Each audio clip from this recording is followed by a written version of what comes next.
Bom dia a todos, sou Gabriel Ribeiro de Carvalho, aluno do professor Rodrigo Provasi, e eu fiz a iniciação científica para o desenvolvimento de ferramentas de criação de malha para o método das células finitas.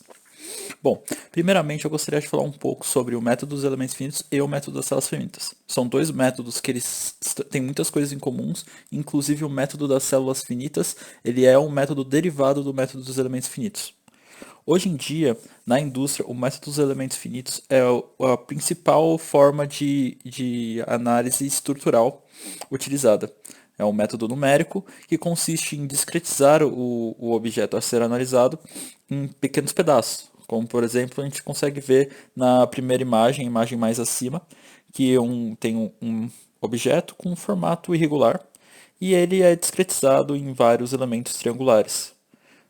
Também percebe-se que essa discretização ela é muito dependente da geometria, certo? Por isso, hoje em dia, cerca de 80% do tempo das análises vem do processo de criação de malha, dessa discretização. O método das células finitas é um método derivado do método dos elementos finitos que propõe reduzir o tempo de criação de malha, ao simplificar ao máximo a malha criada, né? Ele propõe uma extensão do domínio de modo que vocês conseguem ver na figura ao lado e na figura abaixo. Bom, mas se o método dos elementos finitos já é o mais utilizado na indústria, por que continuar pesquisando o método das células finitas? Porque sempre precisa desenvolver na engenharia. A gente não pode ficar parado num método só.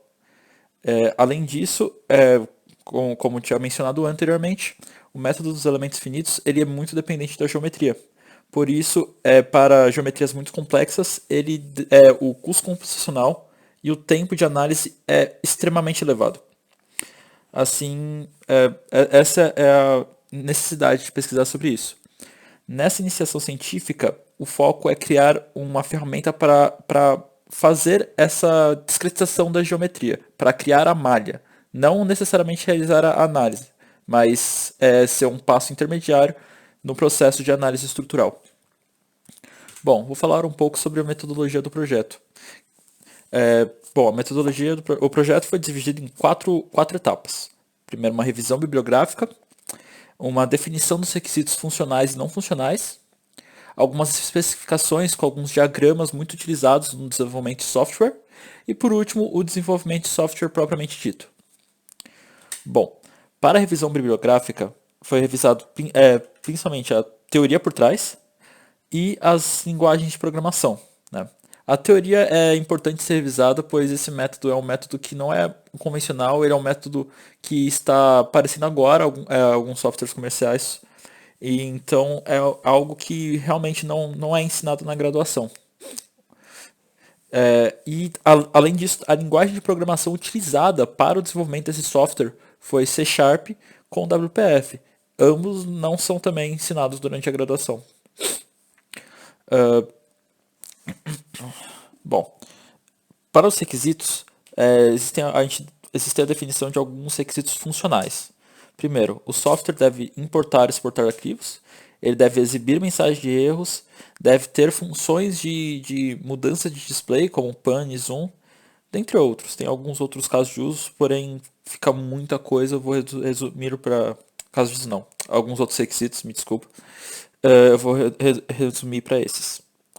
Também existem os requisitos não funcionais, como por exemplo ter uma interface intuitiva, é algo muito importante. Bom, além disso, as especificações. São algumas coisas X, por exemplo, fazer uma máquina de estados ou um diagrama de fluxo de dados, casos de uso e diagramas de classe são ferramentas para auxiliar no desenvolvimento de software.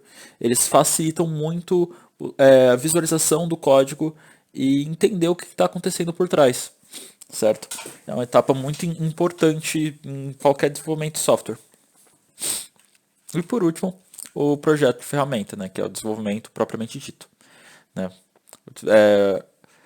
Bom, como resultado dessa iniciação, aqui eu estou mostrando a tela do software, uma tela inicial ali atrás e a tela já com uma geometria importada e malhada na frente.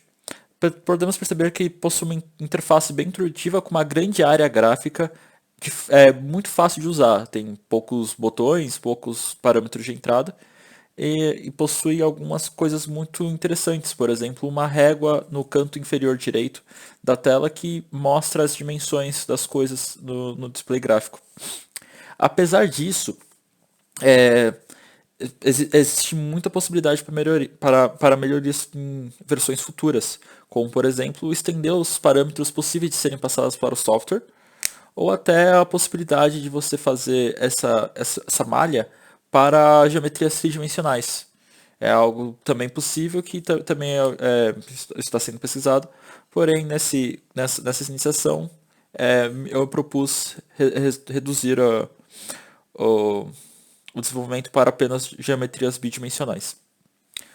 Bom, eu gostaria de agradecer todo mundo que me apoiou nesse processo, ou agradecer o meu professor que esteve sempre lá para me ajudar, agradecer também a universidade como um todo, tanto a USP por proporcionar esse ambiente maravilhoso e a Poli principalmente pelo material de apoio.